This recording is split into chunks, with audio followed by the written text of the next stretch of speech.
Permulaan yang gelap. Di sebuah desa kecil yang terletak di kaki Gunung Serandil, kehidupan berjalan dengan lambat. Desa itu dikelilingi oleh hutan lebat yang penuh misteri, dan gunung yang menjulang tinggi seolah menjaga rahasia-rahasia yang terkubur di dalamnya. Mas Tarno, seorang pria berusia 35 tahun, dikenal di desa sebagai sosok yang baik hati dan selalu siap membantu sesama. Ia memiliki istri bernama Sari dan dua anak yang masih kecil, Rani dan Dika. Meskipun Mas Tarno bekerja keras sebagai petani, pendapatannya selalu pas-pasan. Suatu sore, saat Mas Tarno sedang beristirahat di teras rumahnya, sekelompok teman lamanya datang berkunjung. Mereka adalah Budi, Rina, dan Joko. Mereka tampak gelisah dan tidak seperti biasanya. Setelah berbincang-bincang sejenak, Budi memecahkan keheningan. "Tarno, kamu tahu tentang pesugihan, kan?" Tanyanya sambil menatap Mas Tarno dengan serius. Mas Tarno mengerutkan dahi. Ia mendengar tentang pesugihan dari cerita-cerita nenek moyangnya, namun ia selalu menganggapnya sebagai mitos belaka. "Iya, aku tahu, tapi itu kan hanya cerita. Kenapa kamu menanyakannya?" Rina, yang biasanya ceria, kini terlihat murung. "Kami sedang dalam kesulitan, Tarno. Utang menumpuk, dan pekerjaan tidak kunjung datang. Aku dan Budi sudah mencoba segala cara, tapi tidak berhasil." Joko juga mengalami hal yang sama, tambah Rina. "Kami mendengar bahwa di Gunung Serandil ada ritual pesugihan yang bisa memberikan kekayaan dengan cepat. Banyak orang yang berhasil setelah melakukan ritual itu." Mendengar nama Gunung Serandil, hati Mas Tarno bergetar. Ia tahu bahwa gunung itu memiliki reputasi yang menakutkan. Banyak cerita tentang orang-orang yang hilang setelah mencoba melakukan ritual di sana. Namun, melihat wajah teman-temannya yang penuh harapan dan desperation, Mas Tarno merasa tertekan untuk ikut serta. "Ritual itu berbahaya," kata Mas Tarno, berusaha menahan diri. "Kita tidak tahu konsekuensinya, tapi kita sudah tidak punya pilihan lain." Potong Budi. "Kami sudah mencoba semua cara yang halal, tapi tidak ada hasil.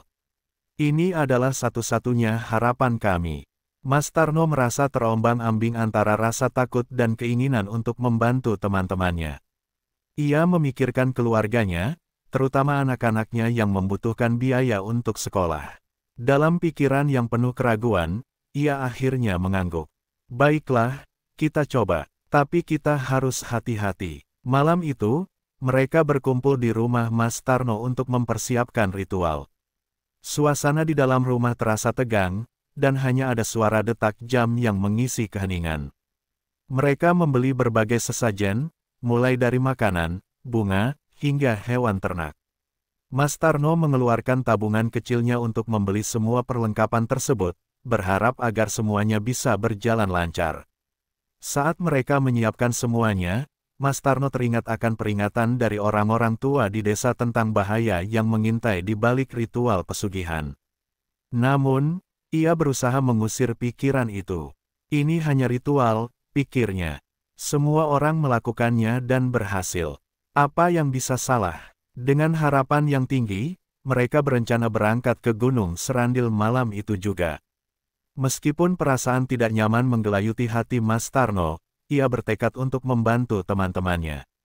Ia percaya bahwa ini adalah kesempatan untuk mengubah nasib keluarganya, meskipun ia tahu di dalam hati bahwa jalan yang mereka pilih bisa membawa mereka ke arah yang gelap. Saat malam menjelang, mereka semua bersiap-siap dan meninggalkan desa dengan langkah penuh harap. Namun, saat mereka memasuki hutan menuju gunung, suasana terasa semakin mencekam. Suara gemerisik daun dan hembusan angin menyeruak keheningan malam. Mas Tarno merasakan ada sesuatu yang aneh, tetapi ketakutan dan harapan akan kekayaan membuatnya terus melangkah maju. Dengan tekad dan harapan, mereka terus melangkah ke dalam kegelapan, tidak menyadari bahwa keputusan mereka untuk melakukan ritual pesugihan akan membentuk takdir mereka dengan cara yang tak terduga. Ritual yang mencurigakan. Malam semakin larut saat Mas Tarno dan teman-temannya mendaki lereng Gunung Serandil. Suasana di sekitar gunung terasa mencekam, dengan cahaya bulan yang remang-remang menerangi jalan setapak yang terjal. Pepohonan di sekeliling mereka bergetar tertiup angin, seolah menyimpan rahasia yang tidak ingin diungkapkan. Mas Tarno merasakan hawa dingin yang meresap ke dalam tulang, tetapi ia berusaha menepis rasa takutnya. Harapan untuk mendapatkan kekayaan seakan mengusir semua ketakutan yang mengintai. Setelah beberapa saat berjalan, mereka tiba di sebuah area terbuka yang cukup luas, dikelilingi oleh pepohonan. Di tengah area itu, terdapat sebuah batu besar yang datar, yang konon diyakini sebagai tempat yang digunakan oleh para dukun untuk melakukan ritual. Mas Tarno mengamati batu itu dengan cermat. Ada ukiran-ukiran aneh di permukaannya, dan ia merasa ada sesuatu yang tidak beres. Disinilah kita melakukan ritual, kata Budi, suaranya bergetar antara antusias dan ketakutan. Kita harus menyiapkan semua sesaji dan mengucapkan mantra yang diajarkan oleh dukun. Mereka mulai menata sesaji yang telah dibawa, meletakkan makanan, bunga, dan hewan ternak di atas batu besar. Mas Tarno mengamati setiap gerakan temannya dengan waspada, tetapi rasa cemas itu ia sembunyikan. Dalam hati, ia berharap ritual ini tidak akan berakhir dengan bencana. Setelah semua sesaji siap, Budi mengambil selembar kertas yang berisi mantra yang telah diajarkan oleh dukun. Ia mulai membacakan mantra itu dengan suara pelan, diiringi dengan suara gemerisik daun dan desiran angin yang semakin kencang. Rina dan Joko berdiri di sampingnya, mengangguk-angguk mengikuti setiap kata yang diucapkan. Mas Tarno terdiam, menatap ke arah langit yang mulai gelap. Ia merasa ada yang aneh, seolah ada sesuatu yang mengawasi mereka dari kegelapan. Ketika Budi mengucapkan mantra terakhir, suasana tiba-tiba berubah. Angin bertiup kencang, dan suara gemuruh terdengar di kejauhan. Mas Tarno merasakan jantungnya berdegup lebih kencang. "Apakah kamu mendengar itu?" tanya Rina dengan suara bergetar. "Sepertinya ada yang tidak beres." "Tenang saja, mungkin hanya badai," jawab Budi, berusaha meyakinkan diri sendiri. Namun, wajahnya terlihat semakin pucat. Mereka berusaha tetap fokus pada ritual, tetapi saat Budi melanjutkan mantra, tiba-tiba langit di atas mereka gelap seolah ditutupi awan tebal. Suasana semakin mencekam, dan suara-suara aneh mulai terdengar dari dalam hutan. Mas Tarno merasa merinding, seolah ada makhluk tak terlihat yang mengawasi mereka. Setelah membaca mantra, mereka menunggu dengan penuh harapan. Namun, waktu berlalu tanpa ada tanda-tanda bahwa ritual mereka berhasil. Malah, suasana semakin tegang. Tiba-tiba, dari kejauhan, terdengar suara teriakan yang menggema di tengah malam. Semua orang terdiam, saling tatap dengan wajah ketakutan. "Siapa itu?" tanya Joko, suaranya bergetar. "Entahlah," jawab Mas Tarno, mencoba menenangkan diri. "Mungkin suara binatang liar." Namun, saat mereka menunggu, suara teriakan itu semakin mendekat dan berubah menjadi suara mengerikan, seolah ada sesuatu yang menghampiri mereka. Angin bertiup semakin kencang, dan pohon-pohon bergetar, seolah merespons suara itu dengan ketakutan. "Ini tidak baik, kita harus pergi dari sini," teriak Rina, panik. Mas Tarno mengangguk, memberi waktu untuk berpikir. "Tunggu, kita sudah terlanjur di sini. Kita harus menyelesaikan ini." Namun, saat ia berbicara, bayangan gelap melintas di antara pepohonan. Mas Tarno terkejut dan berbalik, tetapi bayangan itu sudah menghilang.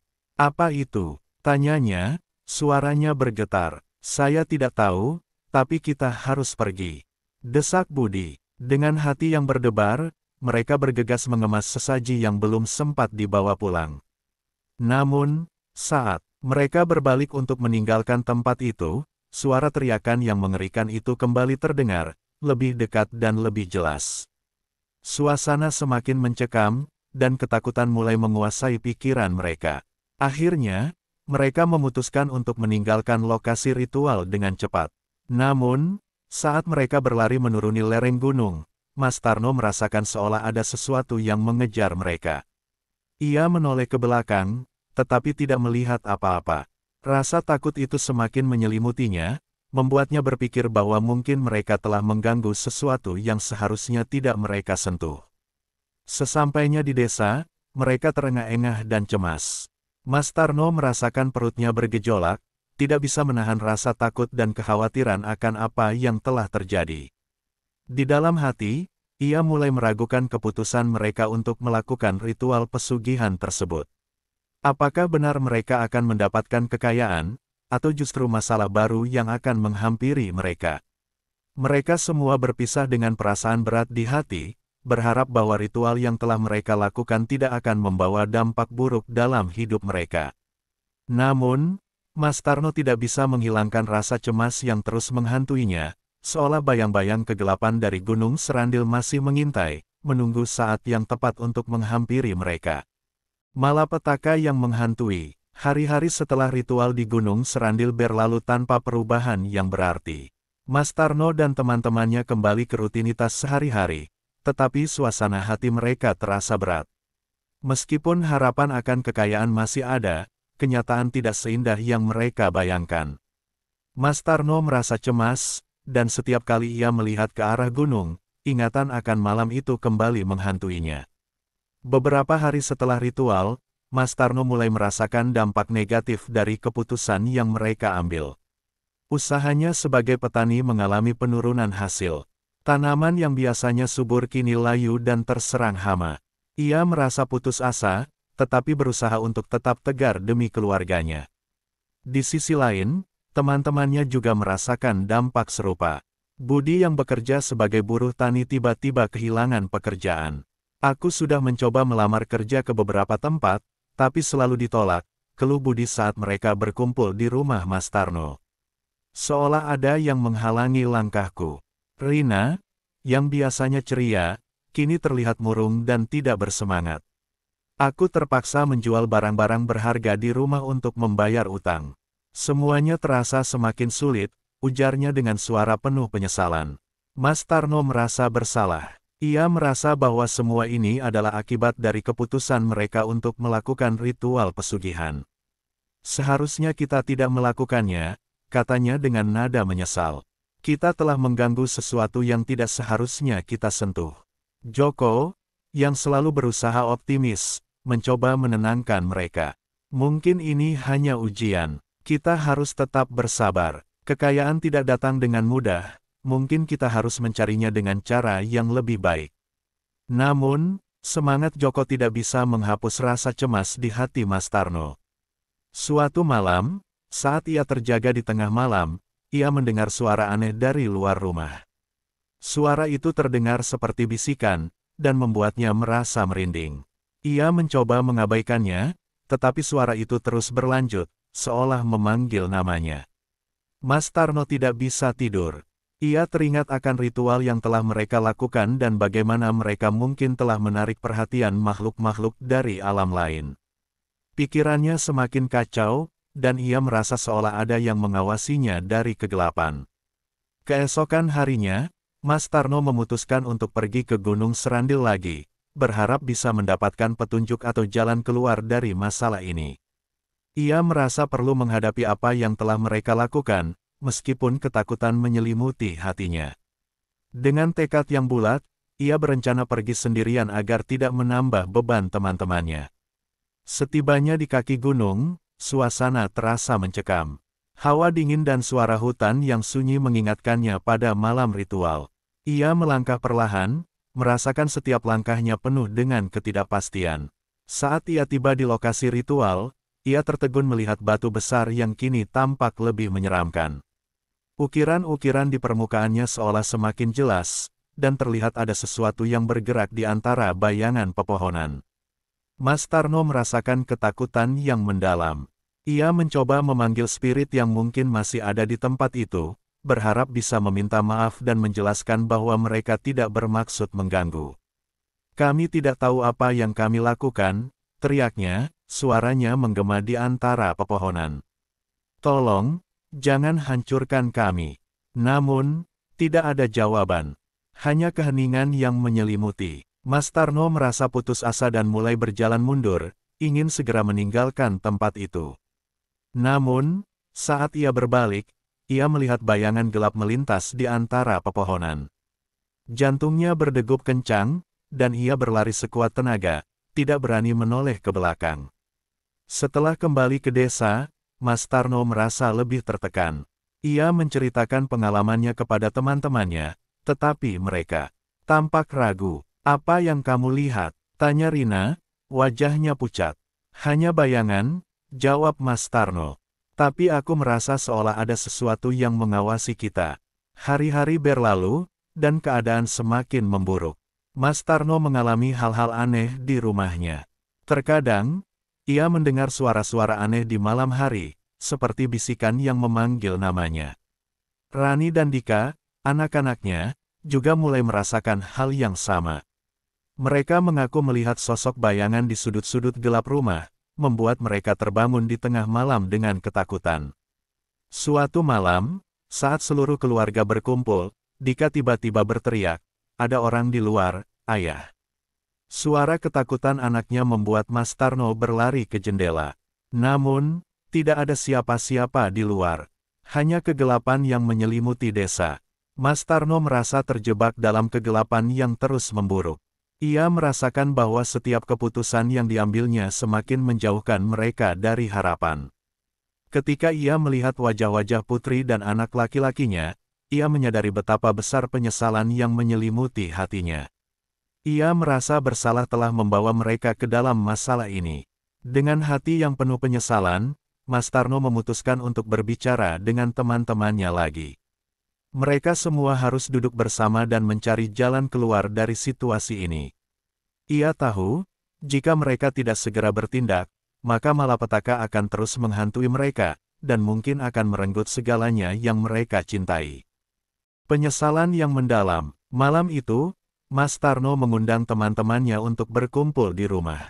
Suasana di dalam rumah terasa tegang, dan wajah-wajah mereka dipenuhi dengan kecemasan. Di luar, angin berhembus kencang, seolah mengisyaratkan sesuatu yang tidak baik. Mas Tarno menyadari bahwa mereka semua sedang berada dalam situasi yang sangat sulit, dan semakin lama mereka membiarkan keadaan ini berlarut-larut, semakin besar kemungkinan malapetaka akan menghampiri mereka. "Dengarkan semua," kata Mas Tarno dengan suara tegas. "Kita harus membicarakan apa yang telah terjadi setelah ritual itu. Aku merasa bahwa kita telah melakukan kesalahan besar." Budi, yang duduk di sudut ruangan, mengangguk. "Aku juga merasa begitu. Semenjak malam itu, hidupku semakin sulit. Semua usaha yang kulakukan selalu berujung kegagalan." Rina menambah, "Aku melihat bayangan-bayangan aneh di rumahku. Kadang-kadang, aku mendengar bisikan yang memanggil namaku. Rasanya seperti ada sesuatu yang ingin mengambil alih hidup kita." "Ini semua ada hubungannya dengan ritual itu," potong Mas Tarno. "Kita telah mengganggu sesuatu yang tidak seharusnya kita sentuh. Kita harus meminta maaf dan mengembalikan semua yang telah kita ambil." Joko, yang selama ini berusaha tetap optimis, kini terlihat kebingungan. "Tapi bagaimana caranya? Kita tidak tahu harus melakukan apa. Apakah kita harus kembali ke Gunung Serandil?" Mas Tarno menggelengkan kepala. "Kita tidak bisa kembali ke tempat itu. Kita harus melakukan sesuatu yang lebih baik. Mungkin kita perlu melakukan ritual pemulihan, meminta maaf kepada alam dan segala sesuatu yang kita ganggu." Teman-temannya saling bertukar pandang, dan meskipun ragu, mereka setuju untuk mencoba. Mereka menyusun rencana untuk melakukan ritual pemulihan di tempat yang lebih aman, jauh dari Gunung Serandil. Mas Tarno merasa sedikit lega, tetapi hatinya tetap dipenuhi dengan rasa takut yang mendalam. Beberapa hari kemudian, mereka semua berkumpul di sebuah lapangan terbuka di tepi desa, jauh dari hutan dan gunung. Mereka membawa sesaji sederhana, makanan, bunga, dan lilin. Mas Tarno merasa gelisah saat melihat langit yang mendung, seolah alam pun merespons ketegangan yang mereka rasakan. Setelah menyiapkan semuanya, Mas Tarno berdiri di depan teman-temannya. "Kita harus melakukannya dengan tulus. Kita harus meminta maaf dari hati kita," ujarnya. Dengan suara bergetar, ia mulai mengucapkan kata-kata permohonan maaf, diiringi rasa penyesalan yang mendalam. Budi dan Rina mengikuti, masing-masing mengungkapkan penyesalan atas tindakan mereka. "Kami tidak bermaksud mengganggu," kata Rina, suaranya penuh emosional. "Kami hanya ingin kehidupan yang lebih baik." Saat mereka mengucapkan permohonan maaf, tiba-tiba angin berhembus kencang, dan suara gemuruh terdengar di kejauhan. Mas Tarno merasakan ketakutan yang mendalam. Ada yang tidak beres, bisiknya. Tiba-tiba, langit yang mendung berubah menjadi gelap, dan hujan deras mulai turun. Teman-teman Mas Tarno saling berpandangan, ketakutan menyelimuti mereka. Kita harus cepat menyelesaikan ini, teriak Joko, berusaha mengingatkan semua orang. Mereka berusaha melanjutkan ritual di tengah hujan yang mengguyur, tetapi suasana semakin kacau. Tiba-tiba, suara teriakan mengerikan terdengar dari arah hutan. Suara itu memecah keheningan dan membuat mereka semua terdiam. Mas Tarno merasa jantungnya berdegup kencang, seolah ada sesuatu yang menghampiri mereka. Apakah itu suara manusia? Tanya Rina, wajahnya terlihat pucat. Aku tidak tahu, jawab Mas Tarno, tetapi ia merasakan ketakutan yang semakin menyelimutinya. Kita harus pergi dari sini. Mereka semua berlari, meninggalkan sesaji yang tidak sempat diselesaikan. Saat mereka berlari, Mas Tarno merasa seolah ada sesuatu yang mengikuti mereka. Suara langkah kaki di belakangnya membuatnya semakin panik, dan ia berusaha untuk tidak menoleh. Sesampainya di desa, mereka terengah-engah dan basah kuyup. Mas Tarno merasa tidak berdaya. Apakah permohonan maaf mereka tidak diterima? Apakah mereka sudah terjebak dalam kutukan yang lebih dalam? Di tengah kebingungan itu, rasa penyesalan semakin mendalam. Ia menyadari bahwa keputusan untuk melakukan ritual pesugihan telah membawa mereka ke dalam kegelapan yang tak terhindarkan. Keesokan harinya, Mas Tarno tidak bisa berhenti memikirkan apa yang terjadi. Ia merasa terjebak dalam kesalahan yang tidak bisa diperbaiki. Suara-suara aneh kembali menghantuinya, dan ia merasakan beban berat di dadanya. Dalam suasana gelap itu, ia mulai meragukan segala sesuatu. Apakah mereka akan pernah bebas dari belenggu yang mereka ciptakan sendiri? Dengan hati yang penuh penyesalan, Mas Tarno memutuskan untuk mencari cara lain untuk mengatasi masalah ini. Ia harus menemukan jalan keluar dari kegelapan yang mengancam hidupnya dan keluarganya. Namun, di dalam hatinya, ia tahu bahwa perjalanan mereka belum berakhir. Malapetaka yang mereka ciptakan mungkin akan segera datang, dan mereka semua harus siap menghadapi konsekuensinya. Akhir yang menyeramkan, malam telah tiba, dan Mas Tarno tidak bisa menahan rasa cemas yang terus menghantuinya. Setiap suara di luar rumah, setiap desiran angin, membuatnya merasa gelisah. Setelah ritual pemulihan yang gagal, hidupnya tampak semakin terpuruk. Suara-suara aneh dan bisikan yang memanggil namanya tidak kunjung berhenti, bahkan di dalam mimpinya. Ia merasa terjebak dalam pusaran kegelapan yang semakin dalam. Suatu malam, saat ia terbangun dari tidurnya, Mas Tarno mendengar suara anaknya, Dika, menangis di kamar sebelah. Ia bergegas keluar untuk mengecek, dan menemukan Dika terbangun dengan wajah ketakutan. Ayah, ada orang di luar. Dia memanggil namaku, kata Dika dengan suara gemetar. Mas Tarno merasakan jantungnya berdegup kencang. Tidak ada siapa-siapa, nak. Coba tidur lagi. Namun, saat ia berbalik untuk kembali ke kamarnya, ia mendengar suara bisikan yang jelas. Mas Tarno, datanglah. Suara itu datang dari luar rumah, dan mengirimkan rasa dingin di tulang punggungnya. Ia berusaha menahan ketakutan dan segera menutup pintu kamar anaknya. Dalam kegelapan malam, ia merasa seolah ada sesuatu yang mengintai mereka, menunggu saat yang tepat untuk menyerang. Keesokan harinya, Mas Tarno memutuskan untuk mengumpulkan teman-temannya sekali lagi. Mereka semua harus mendiskusikan apa yang harus dilakukan selanjutnya. Dalam pertemuan itu, Mas Tarno menyatakan kekhawatirannya. Kita tidak bisa terus hidup seperti ini. Kita harus mencari cara untuk mengakhiri semua ini. Budi, yang terlihat semakin lelah, mengangguk. Aku merasa ada yang tidak beres. Setiap malam, aku mendengar suara-suara aneh. Rasanya seperti ada yang sedang menunggu kita. Rina menambahkan, bahkan keluargaku juga merasakannya. Kami harus melakukan sesuatu sebelum terlambat. Mereka semua sepakat untuk melakukan suatu tindakan. Joko, yang selama ini berusaha optimis, menyarankan agar mereka kembali ke Gunung Serandil, tetapi kali ini untuk mencari cara membebaskan diri dari kutukan yang mereka rasakan.